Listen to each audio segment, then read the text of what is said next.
जय हनुमान जय सिया राम। हम जब पूजा पाठ करते हैं तो हमारे कई बार क्या होता है, बुरे विचार भी आते हैं, कई बार सुस्ती होती है, झमाई भी लेते हैं और कई बार आंखों में आंसू भी आने लग जाते हैं। और कुछ लोग तो जब ज्यादा भक्ति भाव में लीन हो जाते हैं तो उनका शरीर कांपने लगता है, हाथ पैर हिलने लगते हैं। तो ऐसा क्यों होता है, ये सारा आज मैं आप इस वीडियो में दिखाऊंगी। वीडियो देखने के बाद में आप चैनल को लाइक और सब्सक्राइब जरूर करना, क्योंकि हमारा ये काफ़ी एक्सपीरियंस होता है। जब भी हम शुरू में जब पूजा पाठ करने बैठते हैं तो शुरू में क्या है, जब तक ध्यान नहीं लगता भगवान में तो और भी विचार हमारे दिमाग में आने शुरू हो जाते हैं। और जो हमारे अंदर जो गलत विचार थे या फिर जो और भी कुछ भी जो हमारे शरीर के अंदर अपवित्र आत्मा होती हैं वो धीरे धीरे बाहर निकलनी शुरू होती हैं। और उस समय फिर बुरे विचार आते हैं और हम क्या करते हैं कि बुरे विचार आ रहे हैं तो हम छोड़ दें पूजा पाठ। लेकिन ऐसा नहीं करना। जब सारी शक्तियां, बुरी शक्तियां जब शरीर से बाहर निकल जाती हैं तो फिर आपका ध्यान भगवान में लीन होने लग जाएगा और आपके आंखों में फिर आंसू भी आते हैं। और उससे क्या होता है, ये समझ लो कि भगवान ने हमारी पूजा स्वीकार कर ली है। आंखों में आंसू आना ऐसा ही होता है। अब कई बार हम कोई पेपर देने जाते हैं या कोई इंटरव्यू देने जाते हैं तो हम सरस्वती माता की वंदना करके जाते हैं कि हे सरस्वती माता, हे विद्या की देवी, मेरी ये पूजा स्वीकार करना और मेरे को सफलता देना, मैं पेपरों में पास हो जाऊं। और उस समय कई बार बच्चे भावुक हो जाते हैं, बिल्कुल आंखों में आंसू भी आते हैं। तो ये समझो कि आपकी जो है पूजा जो है सरस्वती माता ने स्वीकार कर ली और आपका काम जरूर सफल होगा, आपको सफलता मिलेगी।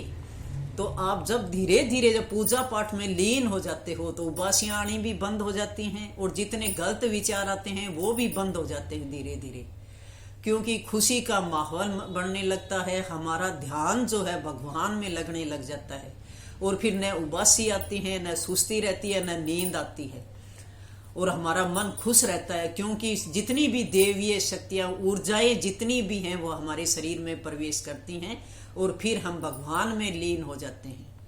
आप कितनी भी भगवान की जो है मूर्तियां हैं, महापुरुषों की है, ऋषि मुनियों की है, सब ध्यान लगा के जो इस तरीके से बैठते हैं सबकी आंखें बंद होती हैं और भगवान में इतने ज्यादा लीन होते हैं और उनके कभी भी ऐसा महसूस नहीं होता। क्योंकि जब भी हम पूजा पाठ करेंगे तो विचार भी आएंगे और उसके बाद फिर धीरे धीरे वो विचार बंद भी हो जाते हैं जब हम पूजा पाठ करते हैं। अब कुछ कई बार क्या होता है कि ज्योत बत्ती लगाते हैं वो बड़ी हो जाती है और फिर हम अशुभ विचार आते हैं कि हमारे साथ कुछ गलत होगा, लेकिन ऐसा कुछ भी नहीं होता। उस समय ये भगवान का संकेत होता है कि जो आपके मन में इच्छा है उसको बोल दो, तो भगवान उसको स्वीकार करते हैं और फिर ज्योत लगाकर अपने ध्यान में फिर पूजा पाठ करने लग जाओ। मान लो आपने हनुमान चालीसा शुरू की है, शुरू में आपको उबासी आएगी, नींद भी आएगी, और जब आप शुरुआत शुरू कर दोगे, जब पूजा पाठ हनुमान चालीसा जब शुरू कर देते हो, थोड़ी सी देर में ही आपका ध्यान हनुमान चालीसा में चले जाएगा और जो विचार आ रहे थे वो सारे खत्म हो जाते हैं, क्योंकि अब जो देवीय शक्तियां थी वो हमारे शरीर में प्रवेश कर गई और जितनी भी बुरी शक्तियां थी वो सारी शुरू में ही बाहर निकल गई।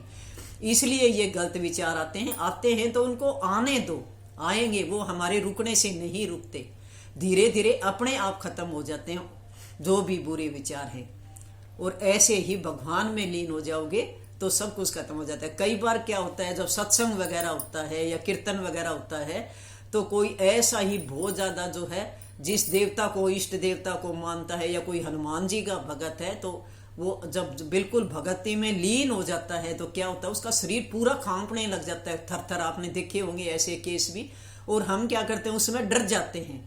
लेकिन वो क्या होता है, जैसे हनुमान जी के वो जो भगत होते हैं उनमें ये शक्तियां ज्यादा होते हैं, या फिर दुर्गा माता के भगत होते हैं उनमें ऐसी शक्तियां आती हैं, तो उस समय जो है उनके दूत उनके शरीर में, उनकी आत्मा प्रवेश करती है और उनके जितने भी संकट थे शरीर से वो सारे बाहर निकलते हैं। और उस समय हमें भी उनके पैर छूने चाहिए और हमें जो भी हमारे मन में जो इच्छा होती है वो जरूर बोलनी चाहिए, क्योंकि बहुत से लोगों को पता नहीं होता और डर के मारे दूर हो जाते हैं।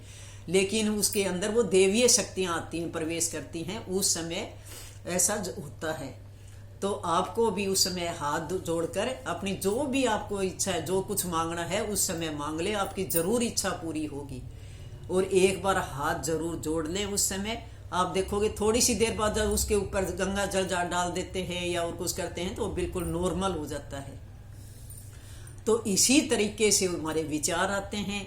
जब हम पूजा पाठ करनी शुरुआत करते हैं तो हमारे जो शरीर के अंदर जितने भी जो गलत विचार थे वो धीरे धीरे बंद हो जाते हैं, क्योंकि कोई भी पूरी तरह पवित्र नहीं होता। सबके अंदर जो है कुछ न कुछ जो भी पाप किए हुए हैं या कुछ भी है, वो सारी गलत एनर्जी जो है हमारे शरीर से बाहर निकलती है। तो और फिर पॉजिटिव जो है सोच हमारे दिमाग में आने लगते हैं, हमारा ध्यान बिल्कुल भगवान में लगता है। तो इस तरीके से जो है आप पूजा पाठ करें। कभी भी ये न सोचें कि मेरे शरीर के अंदर कोई बुरी शक्तियां हैं जिससे ये हो रहा है। कुछ लोग सोच लेते हैं कोई भूत प्रेत है मेरे अंदर आ गया उसकी वजह से ये हो रहा है, ऐसा कुछ नहीं होता। तो पूजा पाठ शुरू में जब करते हैं तब ऐसा होता है। और जब पूजा पाठ करते हैं तो हमारा शरीर इतना ऊर्जावान हो जाता है, मन खुश हो जाता है।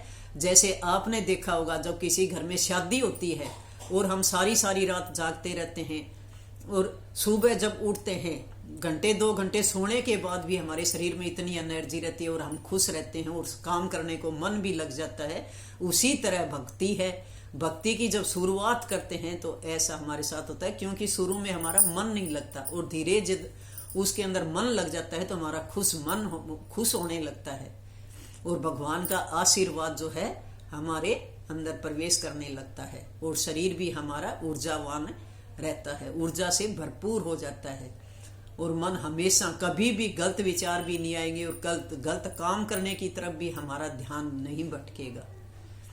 तो ऐसा इसके साथ जब होता है तो आप कभी भी जो है ये मत सोचें कि मैं पूजा पाठ नहीं करता, मेरे अंदर गलत विचार आ रहे हैं या मेरा ध्यान नहीं लगता। ध्यान लगाने से धीरे धीरे लगता है, क्योंकि विचारों को हम कभी भी खत्म नहीं कर सकते। विचार हैं वो तो आएंगे, लेकिन धीरे धीरे वो विचार आने बंद हो जाते हैं अपने आप ही।